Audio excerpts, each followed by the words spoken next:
দীক্ষা না নিয়েও কি ঈশ্বর লাভ সম্ভব? এই প্রশ্নটি আধ্যাত্মিক জগতের এক গভীর ও চিরন্তন ভাবনা। এর উত্তর সরল হলেও এর ভেতরে রয়েছে অনেক স্তর, অভিজ্ঞতা ও উপলব্ধি। প্রথমেই বলা যায়, হ্যাঁ, দীক্ষা ছাড়াও ঈশ্বর লাভ সম্ভব। ঈশ্বর কোনো নির্দিষ্ট প্রথা বা আচার অনুষ্ঠানের মধ্যে সীমাবদ্ধ নন। তিনি সর্বব্যাপী, সর্বশক্তিমান এবং সর্বত্র বিরাজমান।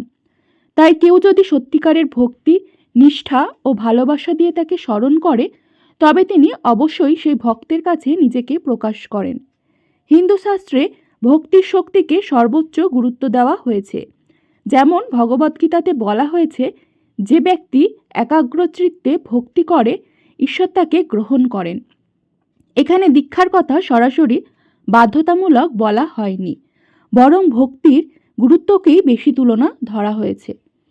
আবার অনেক সাধক যেমন কবীর দাস, তিনি কোনো প্রথাগত দীক্ষা ছাড়াই গভীর ভক্তির মাধ্যমেই ঈশ্বরের উপলব্ধি করেছিলেন। তবে এখানেই একটি গুরুত্বপূর্ণ বিষয় রয়েছে।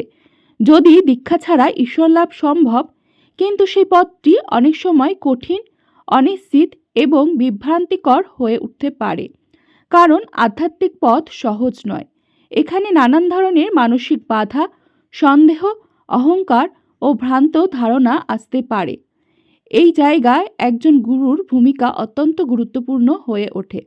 দীক্ষা মানে শুধু একটি মন্ত্র পাওয়া নয়, এটি একটি দিক নির্দেশনা, একটি শৃঙ্খলা এবং একটি শক্তির সংযোগ। যখন একজন সত্যিকারের গুরু শিষ্যকে দীক্ষা দেন, তখন তিনি শুধু মন্ত্র দেন না, সেই মন্ত্রের সাথে নিজের অভিজ্ঞতা, আশীর্বাদ এবং শক্তির প্রদান করেন। এর ফলে শিষ্য একটি নির্দিষ্ট পথে এগিয়ে যেতে পারে, যেখানে বিভ্রান্তির সম্ভাবনা কম থাকে। দীক্ষা ছাড়া সাধনা করলে অনেক সময় মানুষ বুঝতে পারে না সে সঠিক পথে চলছে কিনা। কখনো অহংকার বাড়তে পারে, কখনো অলসতা আসতে পারে, আবার কখনো ভ্রান্ত আধ্যাত্মিক অভিজ্ঞতাকে সত্য বলে মনে হতে পারে।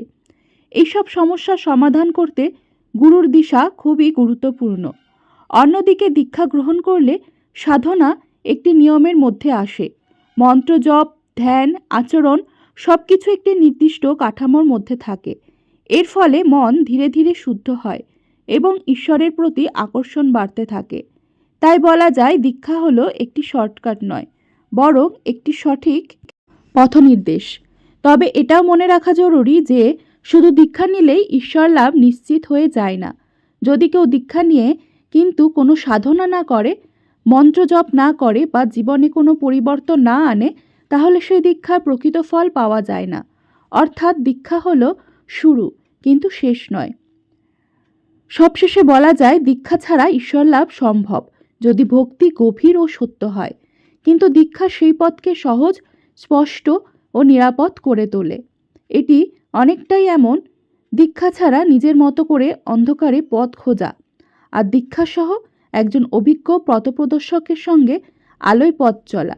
ঈশ্বর লাভের মূল চাবিকাঠি হল নিষ্কাম ভক্তি, শুদ্ধ হৃদয় ও সত্যিকারের অনুসন্ধান।